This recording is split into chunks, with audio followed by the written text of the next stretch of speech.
Baik Bapak Ibu, ya nanti jangan Bapak Ibu sampai keliru dalam menyikapi bahasa Ustadz. Di dalam ilmu fikih itu ada namanya air mutlak. Air mutlak itu adalah air yang suci lagi mensucikan. Ya. Air yang suci lagi mensucikan itu hakikatnya ada dua. Yang pertama, air yang suci itu adalah air yang di muka bumi ini. Itu air sumur, air hujan, air sungai, dan lain sebagainya yang bisa kita pakai untuk berwudu, mandi, dan sebagainya. Itu namanya air yang suci. Sementara ya, lagi mensucikan itu adalah hakikat air. Hakikat air itu adalah air nurani. Air nurani itu ya tidak turun dari langit, tidak pula dia keluar daripada bumi, tidak berubah rasa warnanya. Itulah yang dikatakan namanya dengan air nurani. Jadi dalam berwudu mesti zahir dan batin. Nah, zahirnya itu di mana air sumur, air hujan dan sebagainya dia membersihkan tubuh yang zahir. Sementara yang batin, tubuh yang batin, ya, dosa yang batin itu tidak bisa dibersihkan namanya dengan air yang ada di sumur kita. Karena yang dikatakan dosa itu bukanlah seperti cecak yang menempel pada kulit kita ini. Akan tetapi yang dikatakan dosa itu adalah sesuatu yang membuat hati kita itu terhijab, tidak mengenal akan Allah, sehingga terjadilah namanya kesyirikan.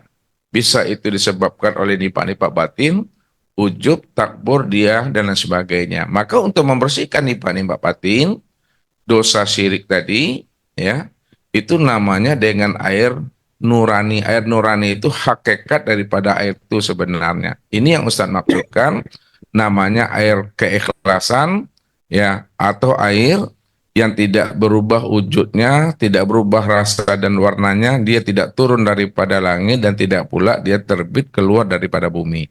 Itu yang disebut namanya hakikat air. Makanya ketika kita berwudu, kalau memang kita lafazkan, maka bacaannya, kalimatnya setelah kita baca bismillah, ya nurani min nurillah. Itu kalau kita melafazkannya. Namun kalau kita tidak melafazkannya, cukup memahami pandang mata kepada air itu secara syariat, tapi pandangan hati, pandangan rohani kita itu yang kita pandang itu adalah hakikat airnya, yaitu adalah air nurani namanya. Begitu dalam hal menyikapinya dalam hal ini. Karena memang segala sesuatu itu asalnya daripada nur, ya.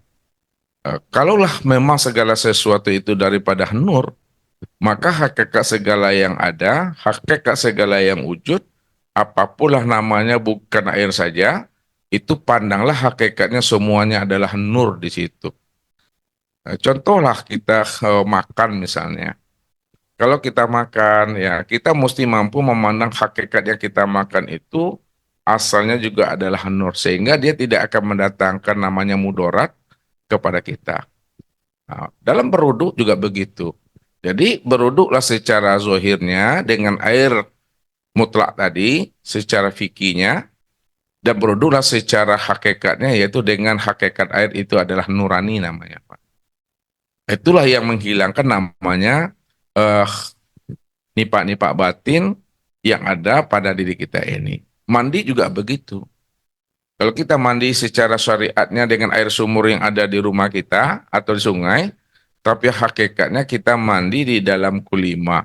Mandi dengan air nurani yang tidak turun dari langit dan tidak pula dia keluar daripada bumi. Itu disebut namanya hakikat air sebenarnya. Jadi kita mesti mengenal dan memahami eh, hakikat tiap-tiap segala sesuatu itu asalnya daripada nur. Kalau kita sudah mengenal akan hakikat tiap-tiap segala itu adalah nur, itu yang katakan nurun ala nur, cahaya di atas cahaya. Maknanya yang menyiram, ya, yang membasahi itu adalah nur, dan yang disiram, yang dibasahi juga adalah nur tadi itu. Jadi semuanya dipandang nur, supaya dia menjadi hal yang baik, berbeda dan bermanfaat buat diri kita itu. Mungkin itu yang dimaksud menurut Ustadz adalah air nurani itu adalah hakikat air yang sebenar-benarnya.